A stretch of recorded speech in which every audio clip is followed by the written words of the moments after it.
కేంద్ర రాష్ట్ర ప్రభుత్వాల నిర్లక్ష్యం వల్ల ఇలా బీజేపీ యొక్క తప్పుడు విధానాల వల్ల పత్తి రైతులు తీవ్రమైన ఆందోళనలో ఉన్నారు.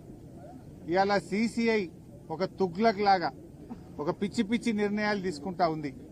ముఖ్యంగా కేంద్రంలో బీజేపీ ప్రభుత్వ ఆధ్వర్యంలో నడుస్తున్న సీసీఐ L1, L2, L3 విధానం తేవడం కావచ్చు, కపాస్ యాప్ తీసుకురావడం కావచ్చు, గతంలో ఎకరానికి 12 క్వింటాళ్లు కొంటే దాన్ని తగ్గించి 7 క్వింటాళ్లే కొనాలనే నిబంధన కావచ్చు, 8 నుంచి 12% తేమ ఉండాలి అనే నిబంధన కావచ్చు.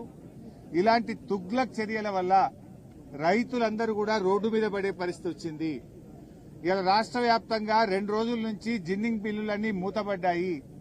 పత్తి కొనుగోలు ఎక్కడికక్కడ నిలిచిపోయింది. దాంతో రాష్ట్రంలోని పత్తి రైతులంతా కూడా అయోమయమైనటువంటి పరిస్థితుల్లో ఉన్నారు. ఇలా రైతులకు పత్తి అమ్ముకోవడానికి అవకాశం లేక అడ్డగోలుగా దళారులకు అమ్ముకోవాల్సి వస్తా ఉంది. పత్తి మద్దతు ధర 8,100 రూపాయలు.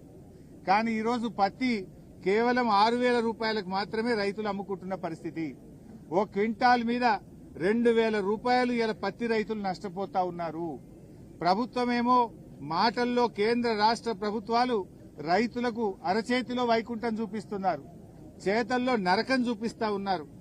ఇలా ఒకవైపు అకాల వర్షాల వల్ల తుఫాన్ల వల్ల రైతులు నష్టపోయారు. ఆ రైతుల్ని ఆదుకోవాల్సింది పోయి తుగ్లక్ నిబంధనలు తెచ్చి రైతుల్ని ఇంకా నిండా ముంచుతున్నది కాంగ్రెస్ బీజేపీ ప్రభుత్వాలు.